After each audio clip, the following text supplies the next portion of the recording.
Bonjour Alain, Bonjour Sonia. je souhaiterais revenir vers un thème qui me tient à cœur, qui est la maladie.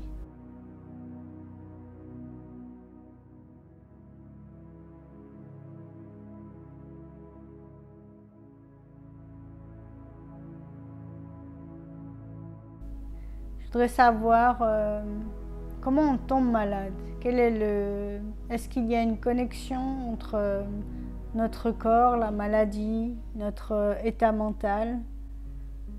Est-ce que tu pourrais nous éclairer, s'il te plaît?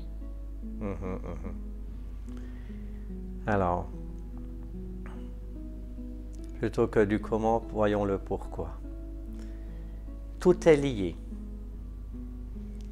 Et ça, on devrait le voir et le considérer à chaque instant. Donc notre mental, notre esprit, notre état d'esprit, nos émotions, ce corps physique, tout est interconnecté. Et cette interconnexion fait que s'il se passe quelque chose quelque part, que ce soit de matériel ou de spirituel, on aura un effet miroir, un impact, comme un jeu de domino où quand on a fait tomber le premier domino, le 10 millième domino va tomber. L'aspect que tout le monde comprend est l'aspect physique. Et notre médecine, en majeure partie, s'est limitée à l'aspect physique, aux effets. Je reviendrai tout à l'heure sur la cause, qui est toujours subtile, qui n'est pas donc dans le corps physique, dans d'autres corps. Prenons que notre corps physique est la condensation, la résultante d'un effet de vibration, d'émanation d'énergie. Donc si on regarde au niveau énergétique, aujourd'hui, on s'est séparé de la nature. Par le passé, on avait un lien très fort avec la nature. Une chose fondamentale, par exemple, était la nourriture, où les gens prenaient une nourriture naturelle. Si je me souviens, il y a une cinquantaine d'années en arrière, lorsque j'étais enfant, quasiment personne n'était malade. Quelqu'un qui était malade, ça arrivait, mais c'était rare. Et aujourd'hui, 50 ans plus tard, il est rare de trouver quelqu'un en bonne santé. Et on a augmenté, multiplié le confort, mais on a dégradé la santé. Donc un des aspects fondamentaux, c'est cette coupure avec la nature où tout est interconnecté. Et si donc on s'éloigne des choses naturelles, par exemple d'une nourriture naturelle, on va avoir une dégradation accélérée. Prenons un exemple, par exemple au niveau de la chimie. On avait par le passé des gens qui faisaient leur jardin sans chimie, des agriculteurs qui faisaient leur production sans chimie. Et aujourd'hui, on veut tout de suite, et on a utilisé notamment la chimie pour accélérer les choses, pour produire plus, faire plus. Mais pourquoi faire plus? On manquait de rien. Donc si on regarde de mettre de la chimie, par exemple, pour la production alimentaire, on ne va plus que manger des aliments, mais on va manger avec tous les éléments chimiques qu'on aura rajoutés. Et ce corps est 100% bio, 100% nature. Donc, de prendre des éléments non naturels, des substituts, des créations de laboratoire, va en réalité amener dans ce corps des désharmonies, où ce corps aura beaucoup plus de difficultés à digérer simplement une nourriture, assimiler une nourriture. Donc on a une des causes, un comment ou un pourquoi arrive la maladie, qui est déjà au niveau du corps physique, à cause qu'on l'empoisonne. et on l'empoisonne quotidiennement. Il n'y a quasiment plus de nourriture, quasiment plus de boissons qui ne contiennent pas de produits toxiques, à petite dose. Mais à petite dose, lorsqu'on en prend tous les jours, ça amène des désharmonies, des dysfonctionnements. Un exemple tout simple est même l'eau. Notre corps n'est constitué quasiment que d'eau. Quasiment uniquement que d'eau. Et si on va juste boire de l'eau du robinet, quand on peut la boire, ou l'eau en bouteille qui est distribuée, on aura là-dedans, par exemple, du chlore, par exemple. Mais le chlore est un produit toxique. Alors oui, à petite dose, il va tuer des microbes. Mais si on boit du chlore et on mange du chlore tous les jours, qu'est-ce qui va se passer? C'est notre chimie interne qui sera déréglée. Un exemple tout simple. Mais il y a des exemples bien plus lourds et durs. Si on regarde qu'est-ce qu'on met dans les aliments qui sont maintenant des aliments de production industrielle, on aura un empoisonnement rapide du corps qui va donc créer la maladie. Et ça, c'est un des points clés où on voit aujourd'hui que si on respire, on va respirer des toxiques. Les gaz carboniques, les gaz qui sortent des véhicules, par exemple, des usines, par exemple, sont hautement toxiques. Mais ça va. Et donc, on va respirer ces toxiques. On va produire de la nourriture, on va pouvoir mettre d'autres produits acceptés, d'accord, qui ont aussi une toxicité. Et donc, dans le temps, de boire, de manger, même de respirer, va amener trop de toxiques pour le corps. Et ces toxiques vont amener des désharmonies et vont commencer à le faire péricliter. Ça, c'est un des points clés. Donc, si on veut avoir un corps physique en bonne santé, un des aspects sera donc de prendre des produits les plus naturels possibles, les moins transformés possibles. Et aujourd'hui, en 2021, c'est difficile de trouver des produits naturels qui n'ont pas été transformés.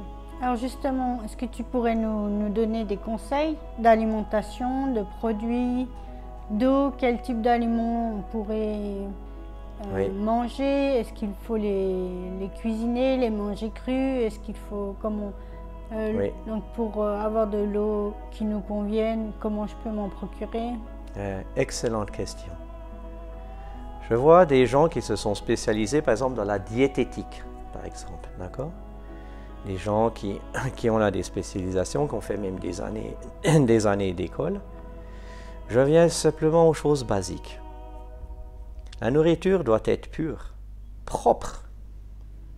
Donc avant même de dire il faut tant de ceci, tant de ceci, tant de cela, c'est d'avoir une nourriture propre. Et de nouveau, notre corps, 1% des minéraux et 99% de l'eau. Donc qu'est-ce qu'il faudra tous les jours? C'est remplacer cette eau qui s'évapore, qui se recompose, qui se transforme par une eau la plus pure possible. Et on serait étonné de voir les substances qui sont dans les bouteilles qu'on achète dans les grandes surfaces. Donc un effet, par exemple, c'est de voir que si on prend de l'eau du robinet, d'une ville à une autre, d'un endroit à un autre, on aura une eau excellente, une eau quasiment de source dans certains lieux rares, et une eau qui est juste potable dans d'autres lieux.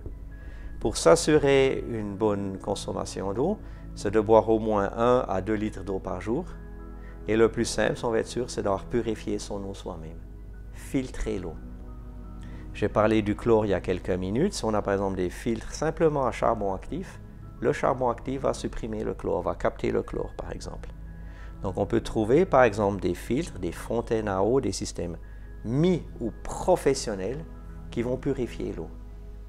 Et ça, c'est un exemple pratique d'une personne qui, en buvant bien de l'eau, propre, pure, ou d'une source ou dans un lieu où l'eau a été testée, elle est très bonne, ou filtrée, va amener déjà l'élément essentiel à son corps. C'est l'élément basique qu'on ne considère pas assez. En réalité, on devrait presque tous, en tout cas dans les villes, faire un investissement dans un appareil ou professionnel pour, par exemple, filtrer l'eau, dynamiser l'eau. Un autre exemple, après, c'est au niveau de la nourriture. 99% de l'eau, donc c'est bon, on en prend de l'eau pure, on a déjà quasiment fait tout le travail. Et puis après, au niveau des minéraux, il faudra des minéraux aussi dans le corps. Okay, calcium, magnésium, fer, zinc, etc. Et où c'est qu'on va trouver le plus de ces minéraux? D'accord? C'est typiquement dans une alimentation naturelle, que ce soit des légumes, que ce soit des fruits, ou que ce soit de la viande ou du poisson. D'accord? Donc, le plus possible des aliments qui n'ont pas été traités, qui ont été produits de manière respectueuse de l'environnement biologique et d'autres aspects comme ça. Et comme tu l'as compris, les minéraux, c'est une partie très réduite de notre corps, il n'y aura pas besoin de tant que ça. Donc, pour simplifier, on pourrait dire que si on boit suffisamment d'eau propre, purifiée, dynamisée, et un peu de nourriture qui contient suffisamment de minéraux, vitamines, oligo-éléments, le corps sera en bonne santé. Pour purifier mon corps, si je me mets à boire de l'eau filtrée, il faut combien de temps pour que mon corps soit complètement régénéré et pur? Excellent. Excellent. Le corps se renouvelle à une vitesse incroyable. Il crée des milliards et des milliards de cellules chaque jour. Et si on regarde, on voit bien ces ongles qui poussent ou ces ongles après 1, 2, 3 semaines, 1 mois ou 2, les ongles seront complètement neufs. On voit les cheveux qui poussent, on va les couper, après quelques mois, 3 mois, 6 mois, les cheveux là sont neufs. Mais c'est valable pour tout le corps en réalité. Donc si on regarde au niveau des organes, au niveau des organes intérieurs ou des muscles, quelqu'un qui s'est blessé par exemple et qui ne bouge pas, le muscle ils font comme de la neige, il se remet à bouger, en quelques mois le muscle se refait. Donc on peut dire qu'en commençant en prenant par exemple une eau pure, une eau propre, d'accord, on aura déjà, après quelques semaines et quelques mois seulement, une bonne partie du corps qui sera régénérée. Je dirais en règle de grandeur, après 3 à 6 mois, on aura grosso modo la moitié du corps qui sera régénéré, refait entre guillemets à neuf. Je dirais en ordre de grandeur, après une année, que à peu près le 90% du corps est neuf. C'est-à-dire que quand on dit son âge, on ne se rend pas compte qu'on donne une date de naissance par le passé, mais ce n'est absolument pas l'âge de nos cellules. Nos cellules, en grande majeure partie, ont peut-être, allez, on va dire quoi, 6 mois, une année, 2 ans à tout casser. Donc en quelques mois, trimestres en finalité, on pourrait reconstruire un corps en bonne santé. Donc une des premières étapes pour ne pas tomber malade, c'est une alimentation bio et une eau filtrée. Voilà. Donc cette alimentation bio, je la mets en guillemets parce qu'on peut très bien produire soi-même dans son jardin ou autre des aliments qui ne sont pas traités, d'accord, qui n'ont pas ce label en réalité, mais qui sont vraiment biologiques, non modifiés et non traités, c'est ça, d'accord, et puis suffisamment d'eau. Mais vu qu'il y a très peu de gens qui produisent eux-mêmes leur nourriture, et il y a très peu aussi d'agriculteurs qui produisent ça, je dirais dans des normes très, très durables, d'accord, ce sera prêt de se dire, si on veut gagner du temps, ce sera par exemple de prendre des compléments alimentaires. Quand je parle de compléments alimentaires, c'est vitamines, sels minéraux, oligo-éléments. Donc si quelqu'un veut être sûr de très rapidement régénérer son corps, par exemple après une opération, après un accident, ou tout simplement le plus rapidement possible régénérer son corps, c'est boire beaucoup d'eau la plus pure possible, boire des aliments qui sont riches en vitamines, sels minéraux, oligo-éléments. C'est pas simple de trouver ni l'un ni l'autre, donc on peut filtrer son eau. Et deuxième cas, c'est de prendre des compléments alimentaires qui vont assurer qu'on a les vitamines, sels minéraux, oligo-éléments que le corps a besoin fondamentalement pour fonctionner. Donc pour une alimentation végétarienne, tu conseilles des compléments?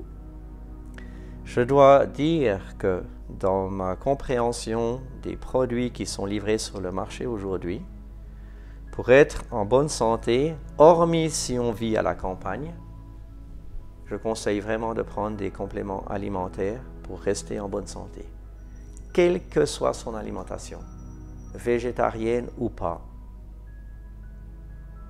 Des éléments essentiels comme la vitamine C, par exemple, ne sont plus là en grande quantité dans cette alimentation et c'est typiquement une vitamine dont nous on a besoin en grande quantité.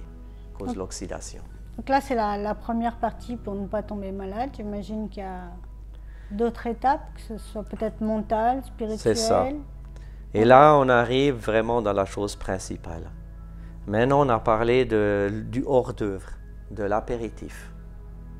Tout ce qu'on parle au niveau physique, aussi bien qu'on peut y faire attention, qu'on va y faire attention, ça reste quelque chose qui est un élément, entre guillemets, annexe, même qui a une certaine importance.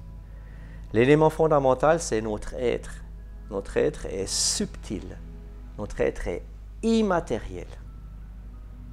Notre être est vibratoire. Notre être est énergétique. Et donc, les changements de notre être énergétique, de notre âme, de notre esprit, auront des impacts énormes dans le corps physique. C'est-à-dire qu'en s'occupant du corps physique en premier, c'est bien, mais vu que tout est lié sur quelque chose qui a un effet. Si on veut gagner énormément de temps et faire sa transformation, elle va être spirituelle, la formation. La transformation doit être subtile, changer d'état d'esprit. Et c'est là qu'il y a le vrai travail à faire. Le vrai travail à faire, c'est d'observer à quoi on pense, de quoi on parle, dans quel état, dans quel ressenti on se trouve. Ça, c'est fondamental. Parce que là va être la cause de tous les effets qui, après, au niveau du corps, peuvent amener un corps dysfonctionnel si on ne s'est pas senti bien. Donc, on a parlé dans une conférence, par exemple, de suivre son ressenti, de lâcher prise. C'est là qui est la grande différence. Dans la matière, on est dans le faire. C'est un effet, c'est une réaction. Ce qui est important, c'est de voir dans le mode création, dans l'énergie subtile, dans quel état d'esprit on est. Et c'est là qu'il faut être attentif tous les jours. D'avoir une juste harmonie, un juste équilibre, notamment entre l'action et le repos. Et je ne parle pas d'une action seulement physique, je parle vraiment d'une action mentale. Les gens qui ont énormément de travail dans un bureau, par exemple, ils ont une suractivité intellectuelle, ils ont des risques de faire un burn-out. Ils ont des risques là d'arriver dans des dysfonctionnements du corps où on aura créé des courts-circuits. Et donc il est nécessaire d'avoir un repos, véritablement une paix intérieure dans son être, chaque jour. Donc l'origine de tomber malade, si on peut dire, vient essentiellement d'une suractivité mentale, d'un déséquilibre entre le repos et l'activité, donc un déséquilibre qui se fait ressentir dans le corps. C'est exactement ça. On peut voir qu'on a fait une société intellectuelle aujourd'hui, où énormément de personnes, d'individus travaillent plus dans certaines énergies subtiles, intellectuelles, que physiques. Je parlais il y a 50 ans en arrière, les gens ils étaient plutôt dans l'industrie ou dans la campagne, et maintenant, 50 ans plus tard, les gens ils sont plutôt dans les bureaux. Donc le déséquilibre aujourd'hui, il est plus subtil, c'est là que viennent toutes ces maladies, et c'est pour ça qu'est venu tous les psychologues et ces professions-là liées à l'esprit, au mental. C'est là qu'on a surchargé véritablement l'être, donc l'être, l'émanation, l'âme, et donc le corps physique, par effet, va être aussi dégradé, bloqué. Dérèglement de chakras, dérèglement d'énergie qui circule dans le corps et dysfonctionnement du corps.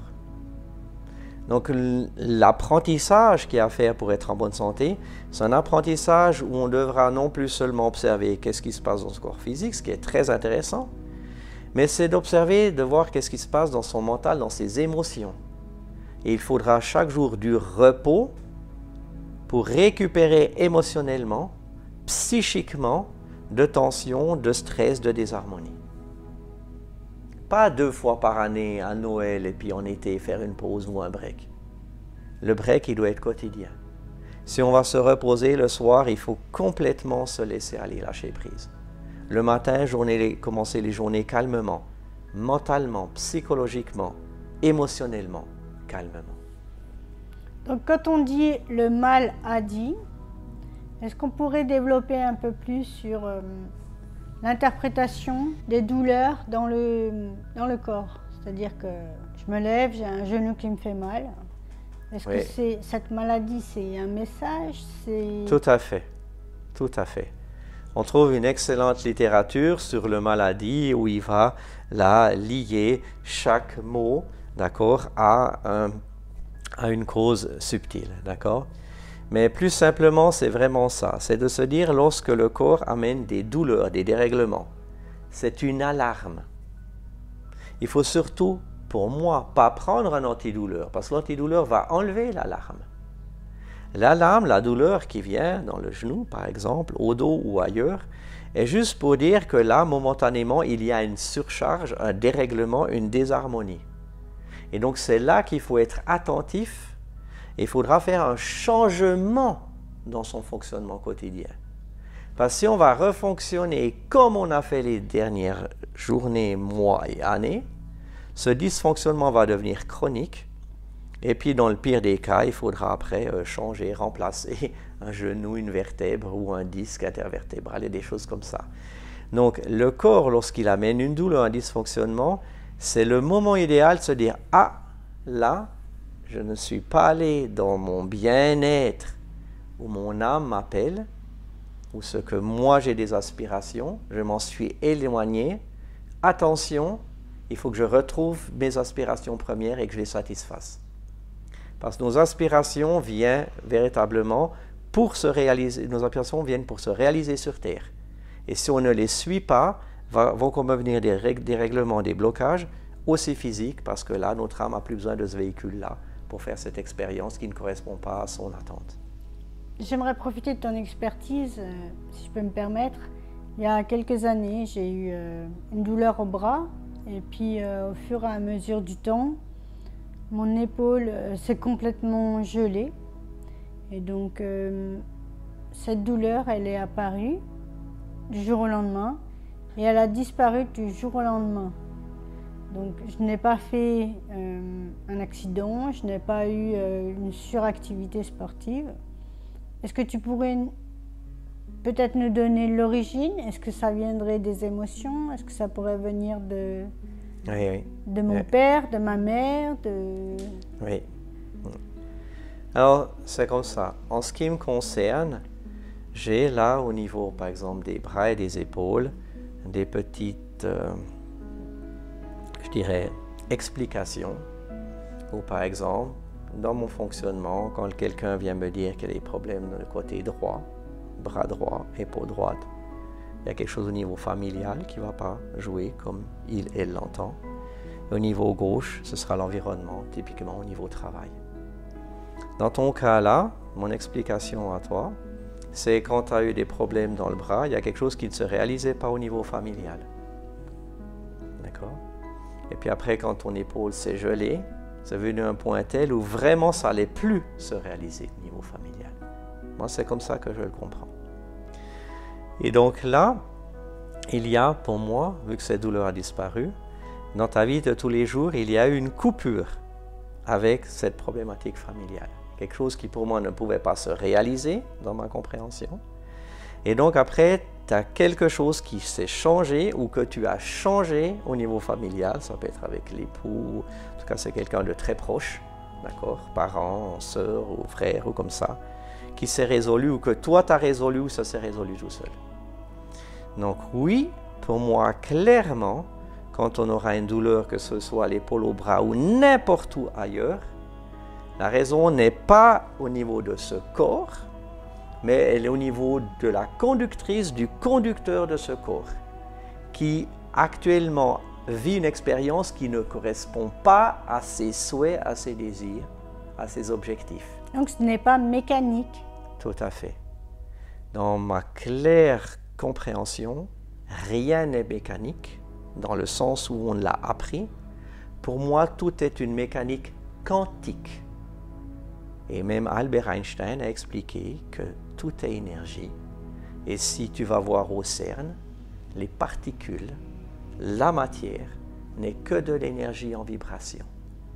Donc pour moi, ce qu'on appelle quantique est au niveau microscopique une énergie qui bouge, et cette énergie qui bouge donne l'illusion de matière. Un exemple tout simple, c'est si tu as une roue avec des rayons. Si la roue tourne très vite, tu verras une surface plane, tu croiras que la roue est pleine alors qu'il n'y avait que quelques rayons. La vitesse des particules, de l'énergie, va donner l'illusion de la matière physique qui n'a jamais existé. Et donc prenons le changement d'une vibration subtile va régler une sensation tout autant subtile et faire disparaître des douleurs qui n'avaient de nouveau rien de mécanique, mais qu'un aspect énergétique plus ou moins densifié, plus ou moins perceptible à différentes fréquences. Donc pour résumer, une bonne hygiène alimentaire avec une origine des produits sans toxines, un équilibre énergétique en évitant une suractivité mentale, une méditation, une marche dans la forêt, m'éviterait de tomber malade. Juste. Et si tu es malade, tomber malade, ça te permettra de très vite guérir. Je prends un exemple tout simple. Il y a 50 ans en arrière, j'ai appris ça de ma mère. Si moi j'étais malade ou quelqu'un était malade, il fallait rester 3 jours à la maison au lit. Et 9 personnes sur 10 étaient guéries. En tout cas, moi j'étais guéri après 3 jours au lit. Preuve que le repos manquait.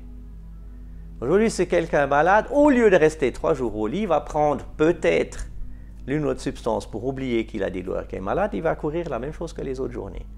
Résultat, il va tomber encore plus malade. Donc, absolument, l'harmonie, le repos, d'accord, est fondamental, que ce soit au niveau spirituel, se poser, ou que ce soit au niveau matériel, physique. Et là, ça me fait penser à une chose qui est encore très importante, que j'aimerais citer ici. Il faut se reposer, parce que la fatigue mentale, émotionnelle, physique est vraiment le stress, maladie du siècle. Mais il faut que ce corps se repose, puis pour se reposer, il faut manger moins. Donc il ne faut pas seulement faire moins, mais il faut manger moins. Une personne, entre guillemets, dans des habitudes alimentaires normales, mange 2 à 3 fois trop. L'habitude que l'on a de manger matin, midi et soir, par exemple, ça correspond peut-être bien pour un travailleur qui est sur un chantier ou un travailleur qui est dans les champs, qui aura une dépense énergétique gigantesque. Mais dans ma propre expérience, ne correspond absolument pas à une personne qui va être sur un ordinateur toute la journée, assis toute la journée. Beaucoup trop. Et le corps sera surchargé d'éléments qu'il aura toute la peine du monde tous les jours à extraire, vu qu'il y aura beaucoup trop. Donc l'harmonie dans le corps, spirituel et physique, vient dans le moins. Le repos, on se calme, d'accord? On cherche l'harmonie entre l'action et l'inaction, que ce soit au niveau d'un mental, au niveau d'émotion, de stress, et que ce soit au niveau physique, on arrête de manger, je m'excuse, comme du bétail. Merci Alain pour ces conseils. Avec plaisir. Je vais tout de suite remédier à mes lacunes. Merci. Plein succès.